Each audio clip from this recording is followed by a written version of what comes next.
사도행전 17장 16절로 34절의 말씀입니다. 한 절씩 교독을 합니다. 바울이 아덴에서 그들을 기다리다가 그 성에 우상이 가득한 것을 보고 마음에 격분하여 회당에서는 유대인과 경건한 사람들과 또 장터에서는 날마다 만나는 사람들과 변론하니 어떤 에피쿠로스와 스토아 철학자들도 바울과쟁론할세 어떤 사람은 이르되 이 말쟁이가 무슨 말을 하고자 하느냐 하고 어떤 사람은 이르되 이방 신들을 전하는 사람인가 보다 하니 이런 바울이 예수와 부활을 전하기 때문이러나 그를 붙들어 아레오파고로 가며 말하기를 내가 말하는 이 새로운 가르침이 무엇인지 우리가 알 수 있겠느냐 네가 어떤 이상한 것을 우리 귀에 들려주니 그 무슨 뜻인지 알고자 하노라 하니 모든 아덴 사람과 거기에서 나그네 된 외국인들이 가장 새로운 것을 말하는 것 듣는 것 외에는 달리 시간을 쓰지 않음이더라. 바울이 아레오파고 가운데 서서 말하되 아덴 사람들아 너희를 보니 범사에 종교심이 많도다. 내가 두루다니며 너희가 위하는 것들을 보다가 알지 못하는 신에게라고 쓰긴 단도 보았으니 그런즉 너희가 알지 못하고 위하는 그것을 내가 너희에게 알게 하리라. 우주와 그 가운데 있는 만물을 지으신 하나님께서는 천지의 주제신이 손으로 지은 전에 계시지 아니하시고 또 무엇이 부족한 것처럼 사람의 손으로 섬김을 받으시는 것이 아니니 이는 만민에게 생명과 호흡과 만물을 친히 주시는 이심이라. 인류의 모든 족속을 한 혈통으로 만드사 온 땅에 살게 하시고 그들의 연대를 정하시며 거주의 경계를 한정하셨으니 이런 사람으로 혹 하나님을 더듬어 찾아 발견하게 하려 하심이로되 그런 우리 각 사람에게서 멀리 계시지 아니하도다. 우리가 그를 힘입어 살며 기동하며 존재하느니라. 너희 시인 중 어떤 사람들의 말과 같이 우리가 그의 소생이라 하니 이와 같이 하나님의 소생이 되었은즉 하나님을 겁이나 은이나 돌에다 사람의 기술과 고안으로 새길 것과 같이 여길 것이 아니니라.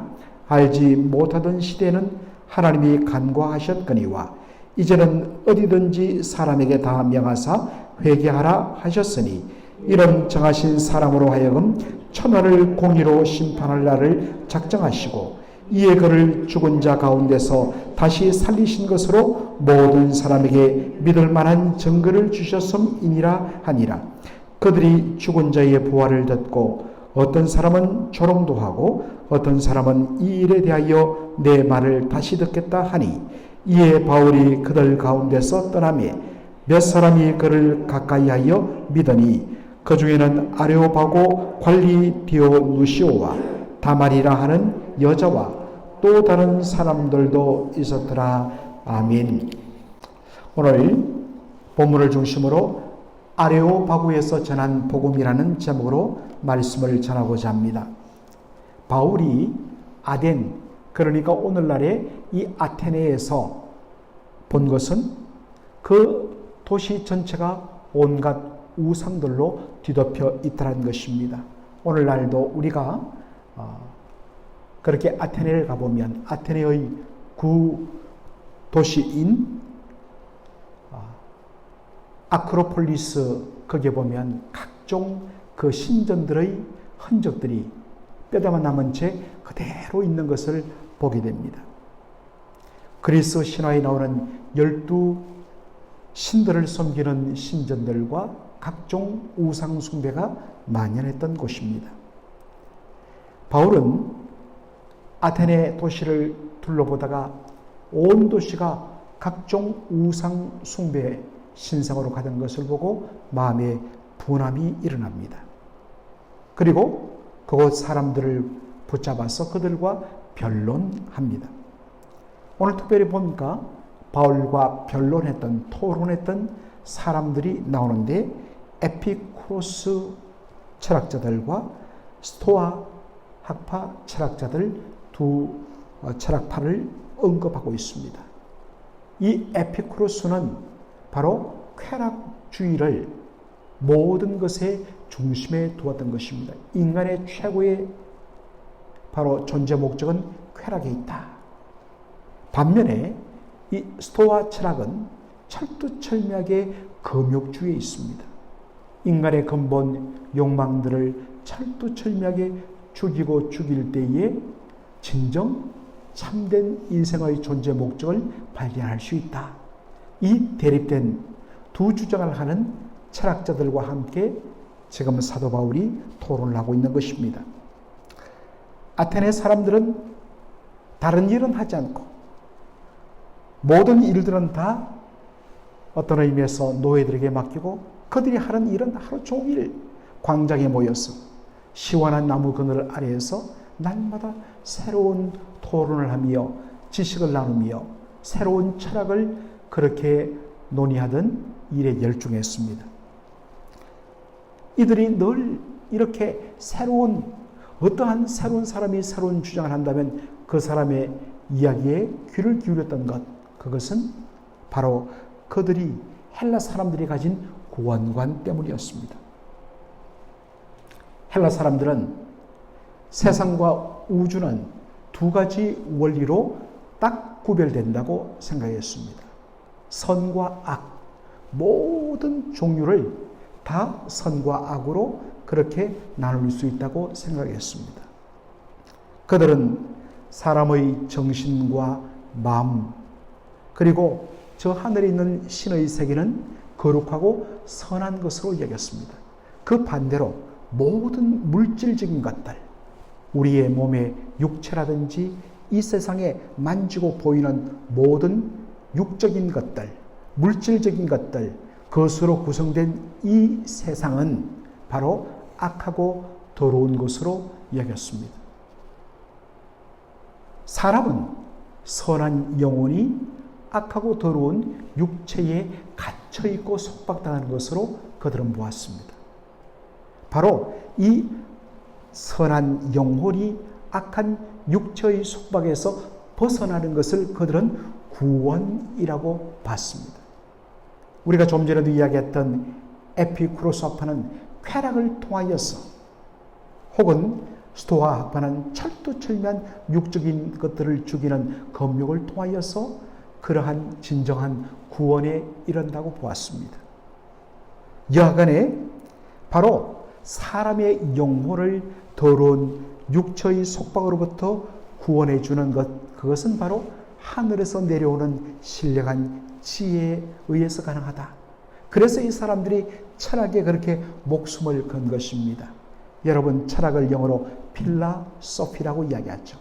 이것은 헬라어 두 단어 필레오, 사랑하다라는 말과 소피아, 지혜란 말이 합성어입니다.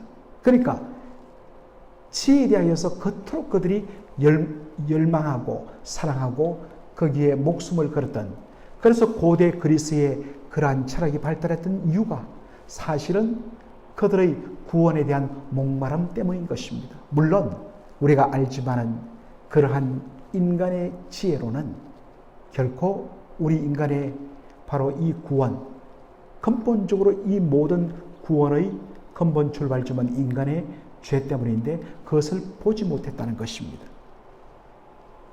그래서 새로운 주장을 하는, 바로 하나님께서 예수 그리스도를 이 땅에 보내주셔서 그의 십자가 죽음과 부활을 통하여 우리에게 진짜 참된 구원을 주었다는 이 바울의 주장과 복음을 그들은 새로운 가르침이라 한번 들어보자 해서 바울을 아레오파고로 데려갑니다. 이 아레오파고라는 것은 바로 아레스는 전쟁의 신을 가리킵니다. 그리고 파고스란 것은 바로 이 언덕을 가리키는 헬라 단어입니다. 여러분들, 저는 아직 가보지 못했습니다만 사진을 통하여 봤습니다만은 이 고대 그리스의 옛 그 도시 성곽으로 둘러싸인 옛 도시, 거기에 바로 파르테논 신전이라든지 여러 가지 올림푸스 신전이라든지 그러한 뼈대가 있는 그곳을 바로 우리는 아크로폴리스라고 아크로폴리스라고 그러죠. 구도심지. 바로 이 아크로폴리스에서 서북쪽을 바라보면 거대한 바위 언덕이 있습니다. 사람들이 거기서 사진을 찍고 저 구도심지 아크로폴리스를 바라보곤 하는데 한번 가고 싶은데요. 바로 그곳 바위 언덕으로 되어 있는 그것을 아레오파고스라고 그 사람들은 명칭을 불렀습니다. 이 아레오파고는 당시 고동 법원이 열리던 장소요. 또한 이 아테네의 귀족들의 회의 장소로 그렇게 사용되곤 했습니다. 바울은 아레오파고에서 먼저 이 헬라 사람들을 칭찬하는 말로 시작합니다. 참 내가 이 도시를 둘러봤더니 여러분은 종교성이 너무나 풍성하더라. 온 비어있는 공간에는 다 우상들이 세워져 있고 그것을 섬기려 하고, 심지어는 내가 돌아보다가 한 제단을 발견했는데 그 제단에는 알지 못하는 신, 분명하게 우리는 모르지만은 알지 못하는 신이 혹여라도 있다면 그 신을 섬기고 싶다는 그러한 의미에서 제단을 만들고 알지 못하는 신에게라는 글을 적어 놓은 것을 보았다. 헬라어로 쓰인 걸 보았겠죠. 바울은 유대인이지만 날 때부터 로마 시민권자로 태어났기 때문에 그는 이러한 라틴어라든지 헬라어라든지 이런 언어에 아주 능통했던 사람입니다. 그런데 여러분들이 알지 못하는 신을 말했는데 내가 바로 여러분이 알지 못하는 그 신의 이야기를 해주겠다. 그분은 누구냐? 그분은 이 천지 만물을 지으시고 그것에 대하여서 주권을 가진 주권자이시다. 그분이 이 온 천하 우주 만물을 다 지으셨기 때문에 사람의 손으로 만든 신전에는 그분을 용납할 수 없다. 그렇게 이야기합니다. 그리고 그분은 무엇이 부족한 것처럼 사람의 도움을 통하여서 재물을 받으시는 분이 아니다 라고 이야기합니다. 도리어 하나님께서는 만민에게 생명과 호흡과 이 모든 만물을 주시는 분이시다. 그분은 인류를 한 혈통으로 만드셨다. 여러분들, 우리 성경에는 하나님께서 모든 족속을 한 혈통으로 만드셨다 했는데 사실 이것을 조금 더 정확하게 번역하면 하나님께서 우리 모든 족속들, 모든 인류를 한 사람을 통하여서 만드셨다라는 이야기입니다. 하나님이 저 사람 아담과 하와를 하나님의 형상으로 지으시고 그를 통하여 모든 전 인류를 바로 나게 하셨다는 이야기입니다. 그리고 하나님께서는 이 땅에 존재하는 모든 민족들, 그 민족들의 연대, 그 민족들의 흥망성쇠, 어느 민족이 나라를 이루어서 일어났다가 어느 사이에 유구성했다가 어느 사이에 쇠퇴해서 멸망하고 사라지는 한 민족의 흥망성쇠를 하나님이 미리 정하시고 그 하나님의 정하신 것을 통하여서 모든 역사가 이루어졌다는 말입니다. 심지어는 그 족속들과 그 나라들의 경계, 그 땅의 지경을 하나님 미리 다 정해주셨다라는 것입니다. 그냥 모든 것이 자연스럽게 되는 것이 아니라 철두철미하게 하나님의 계획과 섭리 아래서 세상의 모든 역사가 진행되고 이루어지고 있는데 그분이 바로 하나님이시다. 하나님께서 우리에게 호흡을 주시고 우리의 생사화복을 주관하시는 이것을 통하여서 뭘 보여주시느냐 하면 바로 하나님을 더듬어 찾게 하시기 위함이라고 이야기하고 있습니다. 하나님은 멀리 계시는 분이 아니다. 하나님은 가까이 계시는 하나님이다. 이 세상의 모든 것은 보이지 아니하시는 하나님의 신성과 능력을 드러내 보인다 라는 로마서 1장 20절의 말씀과 연결되는 것입니다.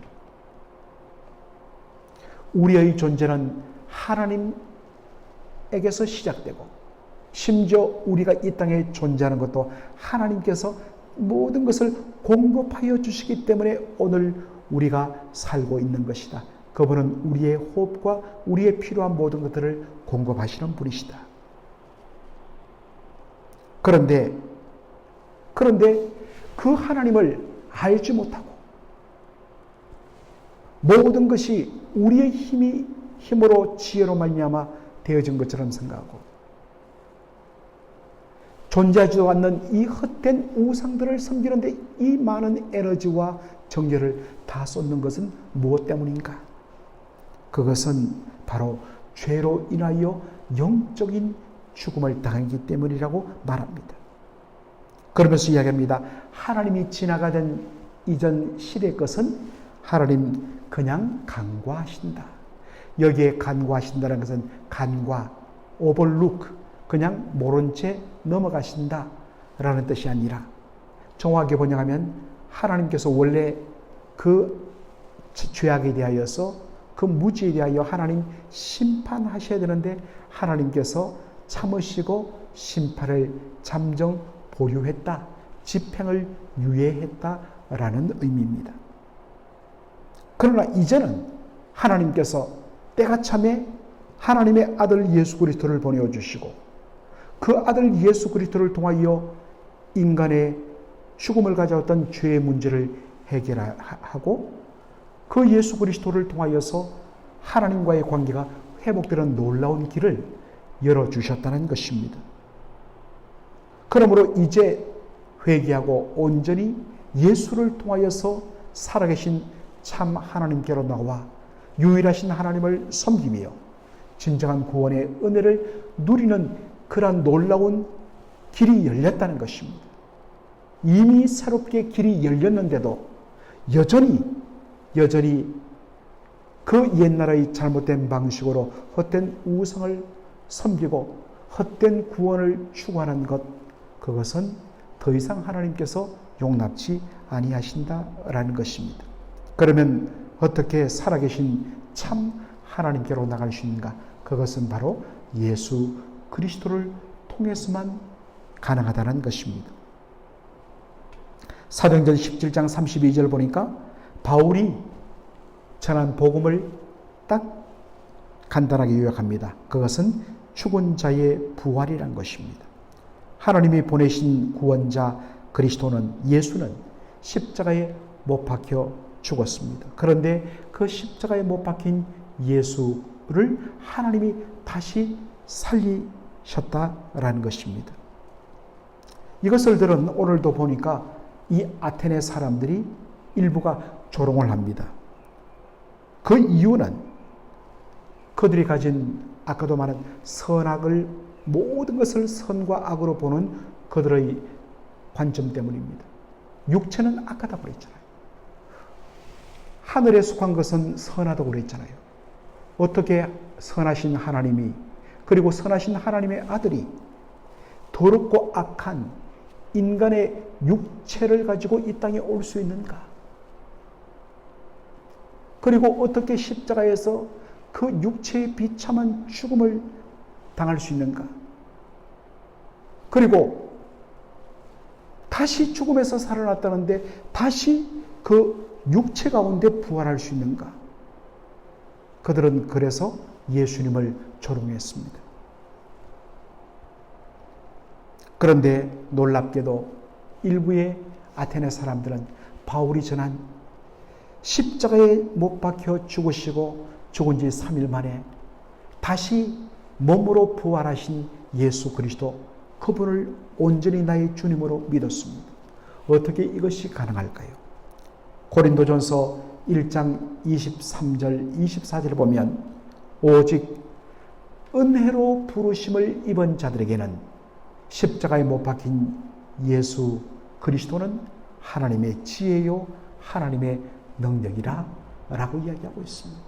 오직 하나님의 부르심의 은혜를 받은 자, 성령의 은혜로 거듭난 자만이 이 놀라운 복음의 은혜를 받게 되는 걸로 우리는 확신합니다. 오늘 여기 모든 분들이 예수를 주로 고백하는 것, 이것은 성령의 거듭나게 하신 은혜 때문인 줄로 믿습니다. 이제는 우리의 눈이 열렸습니다. 더 이상 그들처럼 알지 못하는 신이 아닌 정말 예수님을 통하여, 성령을 통하여, 말씀을 통하여 보여주신 살아계신 참 하나님을 섬기는 놀라운 구원의 복을 저와 여러분이 누리게 된 것입니다. 이 구원의 은혜를 마음껏 누리며 주님과 동행하는 저와 여러분 되기를 주의 이름으로 축원합니다. 아멘. 살아계신 우리 아버지 하나님, 은혜와 사랑을 감사드립니다. 사도 바울이 아테네에 이르렀다가 그 온 도시 전체를 뒤덮는 우상 숭배의 열정을 바라보면서, 심지어는 그들이 미처 알지 못하는 신에게까지 제단을 만들어 섬기는 걸 보면서, 열심은 있으나 그들이 하나님을 아는 참된 지식이 없어 망하고 죽어가는 모습을 바라보면서 안타까운 마음으로 바로 십자가에 못 박혀 죽으시고 사흘 만에 사망 권세 이기시고 육체로 다시 부활하신 그 예수님이 하나님이 보내신 진정한 메시아요 그리스도인, 이 예수 그리스도를 믿음으로 말미암아 구원을 받고 진짜 참된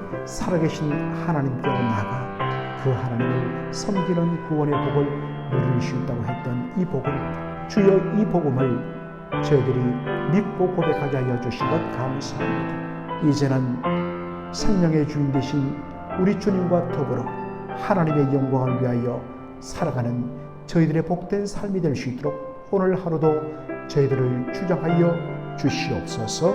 예수님의 이름으로 기도하옵나이다. 아멘.